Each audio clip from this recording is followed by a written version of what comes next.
नमस्कार सभी को। आज हम लेकर आए हैं राम भक्त कवि तुलसीदास का साहित्यिक परिचय।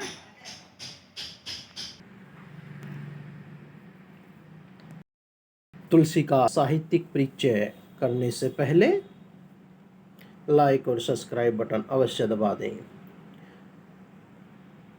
तुलसीदास का जन्म और प्रारंभिक जीवन के आसपास के विवरण अस्पष्ट है, अर्थात विद्वानों को इनके जन्म के बारे में मतभेद है। हालांकि कहा जाता है कि उनका जन्म संवत 1589 में हुआ। इनके जन्म के संबंध में नीचे लिखा यह दोहा प्रसिद्ध है। 1554 विषे कालिंदी के तीर, श्रावण शुक्ला सप्तमी तुलसी धरो शरीर, अर्थात 1554 में कालिंदी के किनारे श्रवण शुक्ल में की सप्तमी तिथि को तुलसीदास ने शरीर धारण किया था, अर्थात उनका जन्म हुआ था। तुलसीदास के माता पिता। महान कवि तुलसीदास की माता का नाम हुलसी देवी जबकि पिता का नाम आत्माराम दुबे था। कई सूत्र दावा करते हैं कि तुलसीदास पाराशर गोत्र वंशावली का एक सारूप्रेण ब्राह्मण था, जबकि कुछ कहते हैं कि वह कन्या कुब्ज या संधिया ब्राह्मण थे। माना जाता है कि उनका जन्म राजापुर चित्रकूट में हुआ था। तुलसी से पड़ा नाम राम बोला। तुलसीदास जी के जन्म को लेकर फिलहाल कई मतभेद हैं। ऐसा कहा जाता है कि वह 12 महीने तक अपनी मां के गर्भ में थे और वे अन्य बच्चों से अलग थे। 32 दांतों के साथ पैदा हुए थे। उनके साथ ही वे बाकी बच्चों की तरह जन्म के समय रोए नहीं थे, बल्कि उन्होंने राम शब्द कहा था, जिस कारण उन्हें राम बोला नाम दिया गया। उनके जन्म के समय ज्योतिषियों ने बताया था कि तुलसीदास अशुभ समय में पैदा हुए थे। साथ ही वे ये भी कहते थे कि अपने माता पिता के ऊपर संकट रहेंगे। जिसके कुछ दिन बाद उनकी माता हुलसी का देहांत हो गया और कुछ दिन बाद उनके पिता ने भी प्राण दे दिए और ये छोटा बालक राम बोला अनाथ हो गया। लेकिन दासी चुनिया ने तुलसीदास का अपने बच्चे की तरह लालन पालन किया।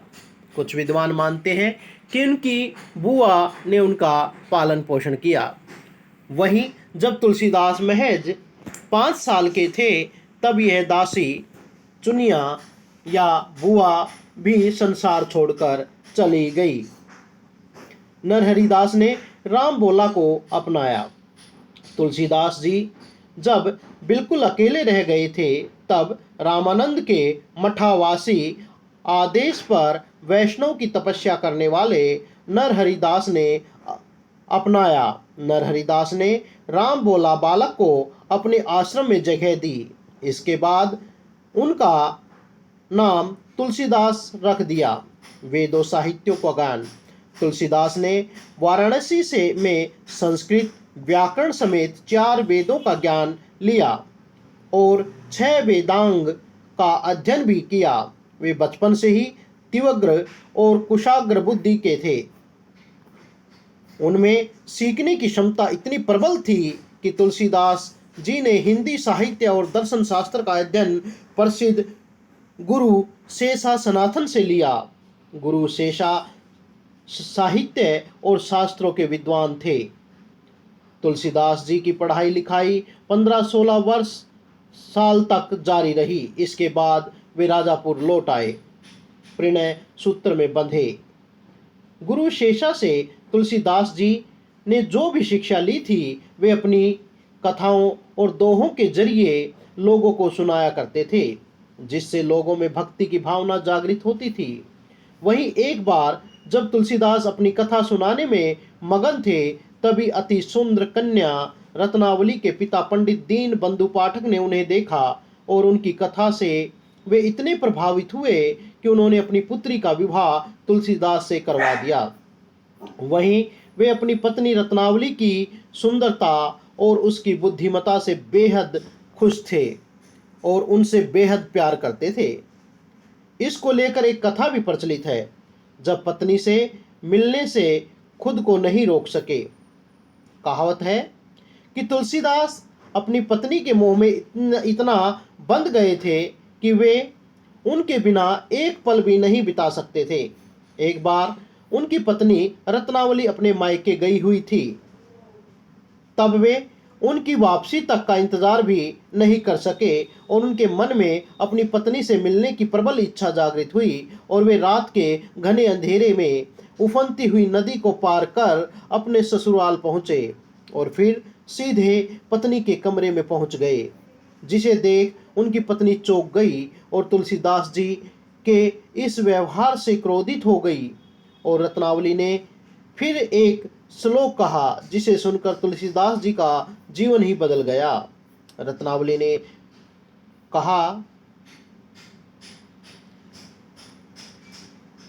अस्थि चरम मम देह यह तास हो ऐती प्रीति, नेकु जो होती राम से तो काहे भवभीति। अस्थि अर्थात हड्डी, चरम अर्थात खाल, मैं अर्थात में, देह यह अस्थि हड्डी और मांस से बने हुए शरीर से, तय अर्थात जो, सो अर्थात तुम्हारी, ऐसी अर्थात ऐसी, प्रीति अर्थात प्रेम है। नेकु जो होती राम से, अगर तुम्हारा इससे इतना प्रेम है, अर्थात यहाँ पर दिया गया है हार्ड मांस के शरीर से आप जितना प्रेम करते हैं, अगर उसके आधा प्रेम आप भगवान राम से कर लेते तो आप भवसागर के पार हो जाएंगे। ये कड़वे और सच्चे शब्दों ने तुलसी का पर गहरा प्रभाव छोड़ा और उन्होंने पारिवारिक जीवन का त्याग कर दिया और उन्होंने रत्नावली को उस अपने पिता के घर छोड़कर वे अपने गांव राजापुर लौट आए और भगवान राम की भक्ति में लीन हो गए, तीर्थ यात्रा पर चले गए। अपनी पत्नी रत्नावली के शब्द सुनने के बाद उन्होंने पूरे भारत में तीर्थ यात्रा की। वे बद्रीनाथ, द्वारका, पुरी, रामेश्वरम और हिमालय में लोगों के बीच गए और वहां श्री राम के पावन चरित्र का गुणगान करने लगे। लेकिन उन्होंने अपना ज़्यादातर समय काशी, अयोध्या और चित्रकूट में ही व्यतीत किया, लेकिन वे अपने आखिरी समय काशी में आ गए थे। तुलसीदास जी को अब श्री राम की लगन लग गई। वे सोते जागते हर वक्त राम की भक्ति में लीन रहते और चित्रकूट के गौ घाट पर अपनी राम भक्ति में महाकाव्य रामचरितमानस लिखने लगे। कहते हैं कि ये काव्य लिखने का मार्गदर्शन उन्हें श्री हनुमान जी ने दिया था। तुलसीदास जी ने अपने कई रचनाओं में उल्लेख भी किया है कि भगवान राम के प्रबल भक्त हनुमान जी से उन्हें कई बार मुलाकात भी की। इसके साथ ही उन्होंने वाराणसी में भगवान हनुमान के लिए संकट मोचन मंदिर की भी स्थापना की थी। तुलसीदास के मुताबिक हनुमान जी ने उन्हें आशीर्वाद दिया, इसलिए उन्हें भगवान राम के दर्शन प्राप्त हुए। आपको बता दें कि अपनी रचनाओं में तुलसीदास ने ये भी उल्लेख किया है कि उन्हें शिव और पार्वती के दर्शन भी हुए थे। वहीं आपको बता दें कि तुलसीदास को मानस को पूरा करने में 2 साल 7 महीने और 26 दिन लगे थे। भगवान राम की अटूट और प्रबल भक्ति और हनुमान जी के आशीर्वाद से तुलसीदास जी को चित्रकूट के 80 घाट में भगवान राम जी के दर्शन हुए। एक बार जब कदम्बगिरी पर्वत की परिक्रमा करने गए थे, उन्होंने घोड़े की पीठ पर दो राजकुमारों को देखा, लेकिन वे उनमें फर्क नहीं कर सके। बाद में उन्होंने पहचाना कि वो हनुमान की पीठ पर राम लक्ष्मण थे। वे दुखी हो गए। इन सारी घटनाओं का उल्लेख उन्होंने अपनी रचना गीतावली में भी किया है। अगली ही सुबह उनकी मुलाकात दोबारा राम से हुई। तुलसीदास जी चंदन घिस रहे थे, तभी अचानक भगवान और राम और लक्ष्मण ने उन्हें दर्शन दिए। उनसे तिलक करने के लिए कहा। वहीं ये उनके दिव्य दर्शन से तुलसीदास जी अभिभूत हो गए, तिलक करना भूल गए, जिसके बाद भगवान राम जी ने खुद से तिलक लिया और अपने और तुलसीदास के माथे पर लगाया। ये उनके जीवन का सबसे सुखद पल था। इसके लिए नीचे लिखा गया एक दोहा भी काफी मशहूर है। चित्रकूट के घाट पे भई संतन के भीर, तुलसी चंदन घिसे तिलक देत रघुबीर। विनय पत्रिका में तुलसीदास ने चित्रकूट में हुए चमत्कार के बारे में बताया है। साथ ही श्री राम का धन्यवाद भी किया है। तुलसी की मृत्यु। तुलसी के काफी सालों से बीमार रहने के चलते उन्होंने सावन में संवत 1623 में देह त्याग दी। अपने अंतिम समय गंगा नदी के किनारे अस्सी घाट पर तुलसीदास ने राम नाम का स्मरण किया था। वहीं ऐसा कहा जाता है कि तुलसीदास ने अपने मृत्यु से पहले आखिरी कृति विनय पत्रिका लिखी थी, जिस पर खुद प्रभु राम के हस्ताक्षर किए थे। रचनाएं। तुलसीदास एक महान कवि। तुलसी के द्वारा रचित 12 रचनाएं काफी मशहूर हैं, जिन्हें प्रमाणित माना जाता है, जिनमें से 6 उनकी मुख्य रचनाएं हैं और 6 छोटी रचनाएं हैं। भाषाओं के आधार पर उन्हें 2 समूहों में विभाजित किया गया है, अवधि की रचनाएं और ब्रज की रचनाएं। रामचरितमानस अवधि का कार्य। रामचरितमानस, राम लल्ला नछहु, बरवाई रामायण, पार्वती मंगल, जानकी मंगल और राम आज्ञा प्रसन्न। ब्रज का कार्य। कृष्णा गीतावली, साहित्य रतन, दोहावली, वैराग्य संदीपनी और विनय पत्रिका। इन 12 रचनाओं के अलावा तुलसी द्वारा रचित 4 और अन्य रचनाएं काफी मशहूर हैं, जिनमें मुख्य रूप से हनुमान चालीसा, हनुमान अष्टक, हनुमान बाहुक और तुलसी सतसई शामिल है। तुलसी की अन्य रचनाएं। राम लल्ला नछहु, वैराग्य संदीपनी, वैराग्य रामायण, कली धर्माधर्म निरूपण, कवित रामायण, छप्पे रामायण, कुंडलीय रामायण, छंदावली रामायण, सतसई, जानकी मंगल, पार्वती मंगल। भाषा शैली।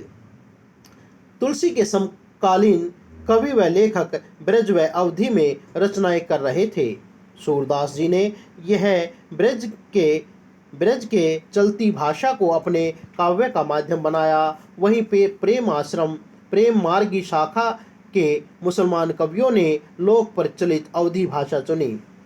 गोस्वामी जी की दोनों भाषाओं पर समान पकड़ थी, और हो भी क्यों ना, ऐसे कालजयी भक्त कवि भाषाओं का प्रयोग नहीं करते, अपितु भाषाएं प्रयोग होने हेतु नतमस्तक रहती हैं। तुलसीदास जी ने दोहे, शोरटे, कवित, ब्रव्य आदि सभी अपनी रचनाओं में प्रयोग किए हैं। भाषाओं के आधार पर तुलसीदास जी की रचनाओं को 2 भागों में बांटा जा सकता है, अवधि की रचनाएं और ब्रज की रचनाएं। अवधि की रचनाएं रामचरितमानस, जानकी मंगल, पार्वती मंगल, ब्रेव रामायण, राम लल्ला नछहु, राम आज्ञा प्रश्नावली। ब्रज कवितावली, गीतावली, विनय पत्रिका, दोहावली, कृष्णावली, गीतावली, वैराग्य संदीपनी, गीतावली इत्यादि। धन्यवाद।